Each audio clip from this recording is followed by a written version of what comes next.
an Olympic snowboarder working with a different kind of powder, a Honduran gang boss ruling through terror, and a crypto queen who vanished without a trace. What do they all have in common? Well, other than a talent for breaking the law, they share the dubious honor of being hunted by the feds, and they are not alone. On today's episode of the Infographic Show, we're revealing the FBI's top 10 most wanted fugitives. Number 10. Cindy Rodriguez Singh still features on the list despite being captured in August 2025. And honestly, that is a good thing. Singh is suspected of killing her son Noel and is due now to stand trial in her home state of Texas, where the murder allegedly took place. The last time Noel was seen was back in October of 2022, shortly after the birth of his twin sisters. At the time, he was reportedly unhealthy and malnourished. On March 20th, 2023, police showed up for a welfare check after Texas Child Services raised some concerns. When they had asked Cindy Rodriguez Singh where her son Noel was, she apparently lied, saying he'd been living with his biological father in Mexico since November 2022. 2 days later, she boarded a flight to India with her husband and 6 of her children, but not Noel.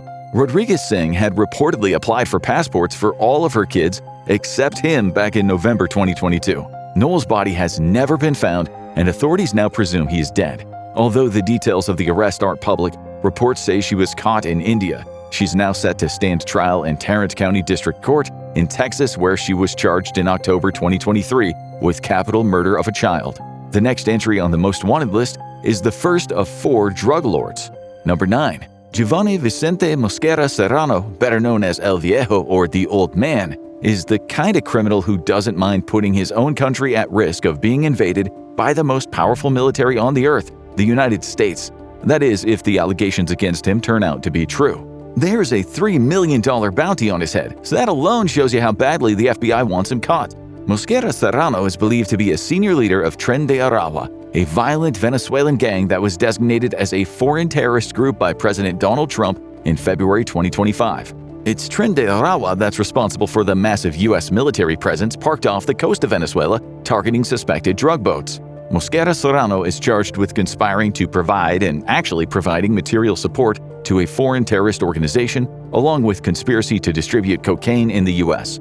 The FBI also believes Tren de Aragua sends its gang members to the U.S. to run drugs, smuggle weapons, traffic people, and commit violent crime. According to the U.S. State Department, Tren de Aragua works with the guerrilla group known as the National Liberation Army to run sex trafficking networks in villages near the Colombian border. They prey on vulnerable migrants, forcing thousands into debt bondage and exploiting them through drug and human trafficking, kidnapping, and murder. Mosquera Serrano is believed to have overseen drug trafficking and killings across Venezuela, Colombia, Chile, Peru, Central America, and the U.S. Investigators believe Mosquera Serrano is hiding out in Venezuela or Colombia. Maybe someone will spot him and cash in on that hefty reward. Or maybe his luck will finally run out another way. Sooner or later, the FBI will catch up with him. Next up, an athlete who traded snow for, well, snow. Number 8. The Snow King, Ryan James Wedding, has always had a thing for powder, starting with the kind you ski on, and then later the kind you sell. As a teenager, he was a snowboarding prodigy, winning the first competition he ever entered and earning a spot on the Canadian national ski team at just 15. He won bronze and silver at the Junior World Championships and even represented Team Canada at the 2002 Winter Olympics in Salt Lake City, where he finished 24th overall. But snowboarding wasn't enough of a high, so he went looking for another kind. After dropping out of college, he began to speculate in real estate, funded by an illegal marijuana operation that packed more than 6,800 plants into a single warehouse. In 2006, the Canadian Mounties raided the farm and found a shotgun, ammunition, and $10 million worth of cannabis. But no sign of Wedding. Even with all that evidence, investigators still couldn't make any charges stick. Despite the close call, Wedding doubled down. He teamed up with Iranians and Russians to move cocaine across borders. In 2010, he was convicted for trying to buy cocaine from an undercover U.S. agent 2 years earlier and sentenced to 4 years in prison. Instead of reflecting on his mistakes, Wedding used his time behind bars to plan his next move and make new connections. After his release, he fled to Mexico and rose through the ranks of the Sinaloa cartel, the country's largest drug syndicate. Down there, he became known as El Jefe, Giant, and Public Enemy. Wedding now faces a long list of felony charges, including drug trafficking, leading a criminal organization, 1 count of attempted murder, and 3 counts of arranging actual murders. He's accused of killing 57-year-old Jagtar Sidhu his wife Harbhajan, 55, and 39-year-old Mohammed Safar. The Sidhus were gunned down in November 2023, allegedly in retaliation for a stolen drug shipment, though they reportedly had nothing to do with it. Zafar was murdered 6 months later in May 2024, supposedly over a drug debt. Investigators believe Wedding and his associate Andrew Clark ordered all 3 killings. The FBI is taking no chances with this one. They've put a $10 million bounty on the head of the fugitive Snow King himself. Wedding was placed on the FBI's 10 most wanted list in March 2025, just a month after number 7 on our list. Number 7. 43-year-old Fausto Isidro Meza Flores, better known as El Chapo Isidro, is a Mexican drug lord and gangster. He leads the Fear Los Mazatlejos, the enforcement arm of the Beltran Leyva cartel. Before his boss, Alfredo Beltran Leyva, was locked up in the U.S., Meza Flores served as his right-hand man. Meza Flores has spent his entire life in Mexico's criminal underworld. By his early teens, he was already working for the Juarez cartel under the notorious drug lord Amado Carrillo Fuentes. But after Fuentes died from plastic surgery complications in 1997, Meza Flores and several others broke away, joining the rival Beltran Leyva cartel. Meza Flores proved himself as a deadly hitman, known for his daring cunning and sheer bravado. On July 1, 2010, a massive gun battle broke out in the town of Tubitama between the Beltran Leyva hitman led by Meza Flores and Ryan Wedding's Sinaloa cartel. Around 30 people were killed in the clash. But that is far from the only grisly crime with his name on it. His gang, Los Mazatlejos, has been smuggling massive amounts of meth, heroin, marijuana, and cocaine since the early 2000s. And since 2010, Meza Flores has been one of the Sinaloa cartel's biggest rivals, fueling a brutal wave of kidnappings and executions that has torn through the state of Sinaloa ever since. But the main reason Meza Flores is on the FBI Most Wanted list is his alleged role as a leader of the Meza Flores Transnational Criminal Organization, or TCO. According to the FBI, the group is responsible for trafficking massive amounts of drugs, including fentanyl, into the United States. Back in 2013, the U.S. Treasury's Office of Foreign Assets Control seized his assets along with those of 7 family members and 3 connected companies, all under the Kingpin Act. That same year, Meza Flores was last seen in the Mexican state of Nuevo León.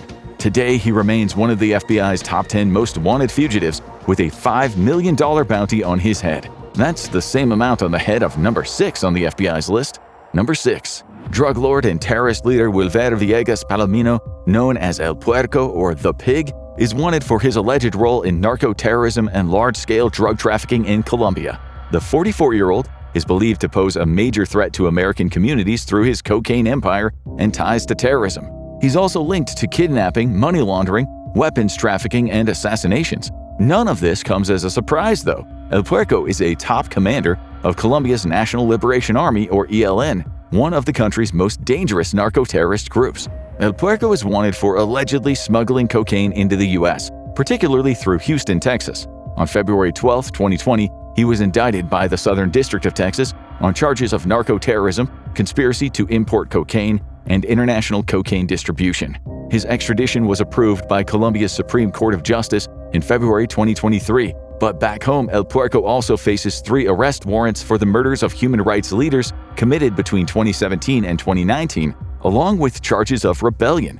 Between 2011 and 2016, the ELN and El Puerco were linked to 81 attacks against a crude oil pipeline between 2011 and 2016. El Puerco is still at large with a $5 million bounty on his head for information leading to his arrest or conviction.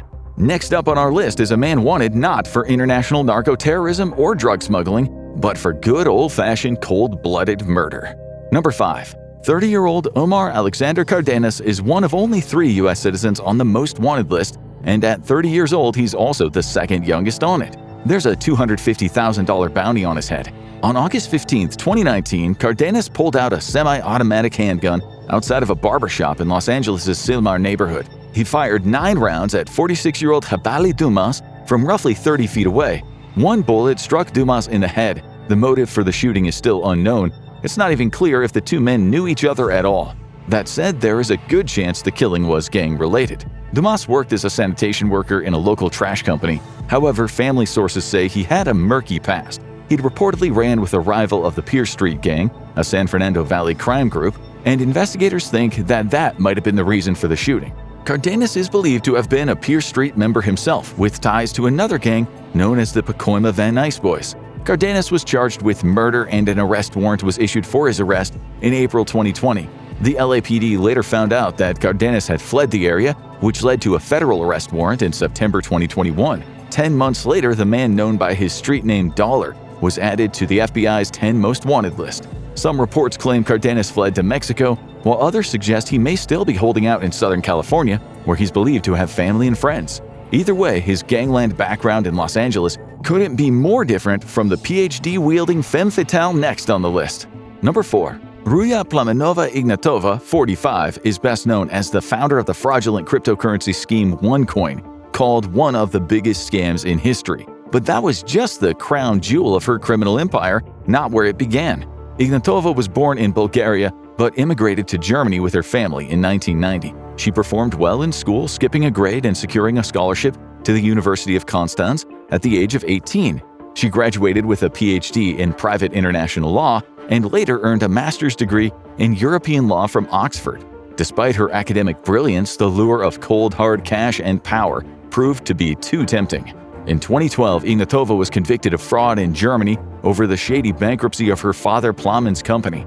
She received a suspended 14-month sentence, but within a year she was back in business, joining another scam, the multi-level marketing and Ponzi hybrid known as Bitcoin. That likely gave her the idea for OneCoin, which she launched in 2014. Inspired by Bitcoin's success, she claimed OneCoin was a simpler, safer alternative. Investors just had to deposit money into a bank account, and in return they would receive OneCoin. But it wasn't a real cryptocurrency, and the claims that she made about the coin's increasing value were complete lies. The scam spread like wildfire, drawing investors from all across the world. When the pyramid scheme collapsed, wealthy investors lost millions. In poorer regions like rural Uganda, some people lost everything, even their homes. Just as OneCoin began to crumble, Ignatova was due to speak at a major investor event in Lisbon in October 2017. But after getting word that investigators were closing in, she boarded a Ryanair flight from Sofia to Athens and vanished. She has not been seen since. Reports suggest Ignatova might have been murdered in 2018 on the orders of a Bulgarian crime boss who helped hide her. According to those reports, she was killed aboard a yacht in the Ionian Sea, her body dismembered and thrown overboard. The alleged motive? To cover up the man's own ties to the OneCoin scam. In March 2019, the U.S. charged Ignatova with wire fraud, securities fraud, and money laundering, with the FBI adding Ignatova to the most wanted fugitives list in June 2022. Her brother Konstantin pleaded guilty to fraud and money laundering in 2019. In the meantime, the initial bounty on her head of $250,000 has been raised to $5 million. While the crypto queen vanished with billions, number 3 on our list left behind something far darker. Number 3. Alejandro Castillo is the last U.S. citizen on this list, and at just 26, he's also the youngest. The crimes he is wanted for were committed when he was only 17. He's accused of murdering Truc Quan Sandy Lai Lee in Charlotte, North Carolina, in August of 2016. The two had reportedly dated for a short time, and at some point, Lee sent Castillo money that he never paid back. On August 9, 2016, Castillo texted Lee saying he wanted to pay her back, and she agreed. It turned out to be a fatal mistake. They met at a Quick Trip gas station where Castillo was dropped off by his new girlfriend, 19-year-old Amia Feaster, and that's when the trouble started. Investigators believe Castillo forced Lee to withdraw all the money from her bank account, possibly at gunpoint. According to her uncle, bank records showed she took out $1,000 from an ATM, leaving the account empty. After that, Castillo allegedly drove Lee to a wooded area where he shot her once in the head and left her body in a ravine. Then he and Feaster fled the scene in Lee's black Toyota Corolla. The pair drove from North Carolina to Phoenix, Arizona, where they ditched Lee's car at a bus stop, later found abandoned by the police. From there, they headed south and crossed the border into Mexico. Lee was reported missing the day after she was killed, her body found on August 17th. On November 2nd, Castillo was charged with first-degree murder and 3 months later with unlawful flight to avoid prosecution. By that time, Feaster had turned herself in to the authorities in Mexico. She was later extradited to the U.S., arrested and charged with accessory after the fact of felony murder and larceny of a motor vehicle. Although Castillo is still believed to be in Mexico, he has not been seen since. There's a $250,000 reward for the information leading to his capture. While Castillo vanished into Mexico, number 2 on our list left his crime scene much closer to home. Number 2. 35-year-old Bhadreshkumar Patel is an Indian national wanted for murdering his wife Palak Patel back in April 2015. He faces charges including first and second-degree murder, assault, use of a dangerous weapon with intent to injure, and unlawful flight to avoid prosecution.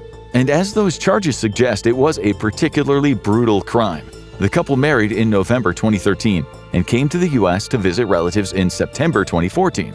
6 months later, the couple were working night shifts at a Dunkin' Donuts in Hanover, Maryland. Footage showed Bhadreshkumar and Palak walking together in the kitchen at around 9:30 p.m. before disappearing out of view behind some racks. Moments later, Bhadreshkumar re-emerged without his wife, turned off the oven, and left the store. Customers visiting the store grew concerned when no one was behind the counter, so they flagged down a nearby police officer to check things out. Inside, the officer found Palak's body. She had been brutally beaten and stabbed multiple times with a large kitchen knife. Police reviewed the CCTV footage and quickly realized the killer was Bhadreshkumar, who had already gone. More than an hour had passed, giving him plenty of time to get away. He returned to his apartment on foot, grabbed a few personal items, and then took a cab to a hotel near Newark Liberty International Airport. According to the driver, he was calm the entire ride. He was last seen on the morning of April 13th around 10 a.m. at Newark Penn Station in New Jersey and has not been seen since. During the investigation, Palak's family revealed her last phone call, made just moments before she was killed. She wanted to return home to India. Police believe Bhadreshkumar overheard the call, argued with her, and killed her over the decision to leave. Authorities think he either fled the country or is hiding with his relatives. His U.S. visa had already expired by the time of the murder, making it nearly impossible for him to leave legally.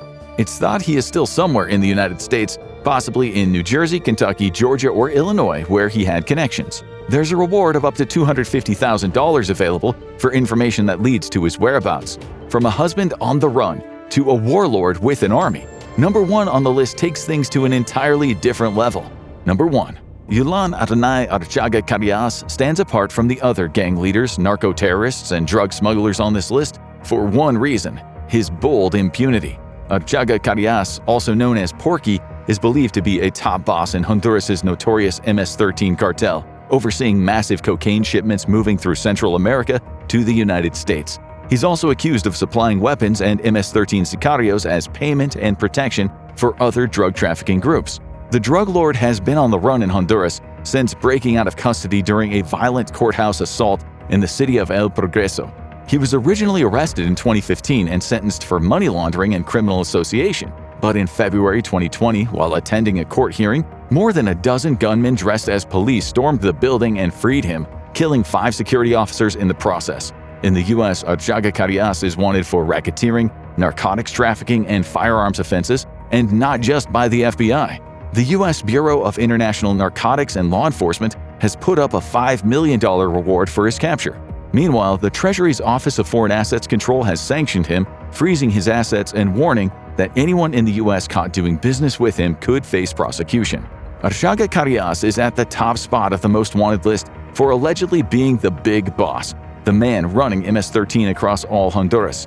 It's believed he supplied firearms, drugs, and cash to MS-13 members inside the U.S. and to have ordered the murders of multiple rival gang members. Authorities believe he is still in Honduras. And honestly, why wouldn't he be? He seems to be above the law there. Those are the ones the FBI wants you to know about. Some criminals are so dangerous even the Bureau can't sleep at night thinking of them. Check out the most wanted criminals that terrify even the FBI, or click on this video instead.